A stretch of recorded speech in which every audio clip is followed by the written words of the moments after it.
All right, so I'm outside of a 2016 Honda Fit. This is the LX model.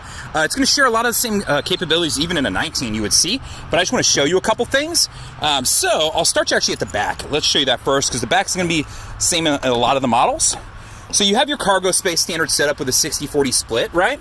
You can throw these seats down if you need extra space. So let me show you what your space looks like. So you've actually got a good amount of space to work with there. If camping went awry, you could get in here. If you're a 6-footer though, you need to go diagonal. You do have a spare down here, so it does exist in this vehicle. Now, another thing I'll show you about this car that's really cool, seats not only fold down, but they actually fold up too. So if you had your dog in the back and it was all wet, if you had a bicycle that you wanted to be able to throw in there, maybe just take one of the wheels off, like you had a quick release, this would be good. Or if you just have like a TV or potted plants, you can flip this down. You still got a lot of space to work with here. So the only two cars that do this are the HR-V and the Fit because they're based off the same platform. Right, so seating arrangement in this car is actually a lot more versatile than any other car that we have in the Honda lineup, even in 2016, which this is 3 years old now. Now, entering the car, I'll point out a couple things. The wheels, it is a steel wheel with a hubcap cover because this is an LX model. But moving into the car, it's a regular keyed start. So, classic key. In here, a couple things I'll point out. You'll see if you're a model up, you would have the push button start, just so you have an idea. To give you an idea, other things you would get moving up a model would be an audio touchscreen, a moonroof in the car. There would be a camera off the right side to show your blind spot, fog lights, push button start, and keyless entry. Now, over here on the left, you have your auto up down on your driver's side door, and the rest are powered.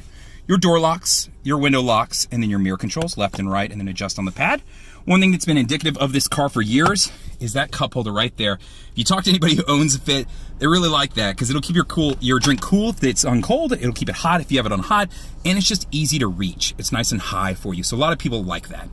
Now, on the steering wheel, over here you got your plus and minus for your volume controls. Left and right will jump between like your favorite tracks, or if you have the radio pulled up, it'll jump between like favorites on the radio. So I got the radio pulled up, I hit left, it starts jumping around to whatever my favorites are, right? So that's how this works, and I'm just using the left and right buttons to do it. Now the source button in the middle would change between FM, AM.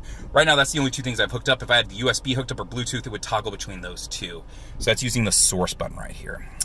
Now back behind you, you've got auto on-off headlights even on your LX model, so it'll turn them on and off for you, or you can turn them on and off yourself. Now the other side is going to be your windshield wiper controls. So this is, just standard pull down to get them going. So that's how that works. Now on the right side is your cruise control settings. So if cruise main is on, then you'll see cruise main right there. So that's what's flashing at you. This just means now cruise control is ready to be set. So once I get up to speed, press set, cancel, resume, and then you'll see pluses and minuses. So if I have it set to 65, excuse me, I want to increase my speed without actually turning it on and off. I could press the plus sign and increase what the speed is. Now down in the bottom left of this, you're going to see your Bluetooth controls. They're triggers that you pull towards you, right? So to answer a call, to hang up a call or go back, and voice commands. So you press this, the voice prompt start, who would you like to call, that sort of thing, and you go forward through that. So that's what this is.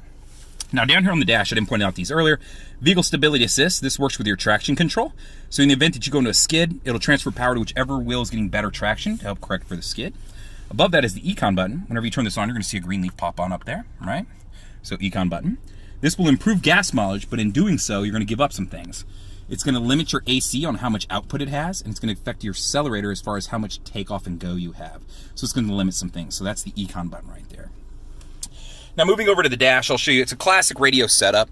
So buttons and knobs along your front and back. The model above this has the 7-inch touchscreen. So if you're thinking maybe that's something you wanted, you'd want to be in an EX model. 20, I believe 15 or newer will get you there. So radio, CD, aux. So I do have a CD player in this car. I do have an auxiliary input. I've got an aux down here and a USB that I can plug into. I could plug in like a thumb drive into the USB, or I can go a 9mm jack and plug in my MP3 player, however you want to do it. So a couple different options to work from here. Just a standard power button if I want to turn the whole audio system on and off.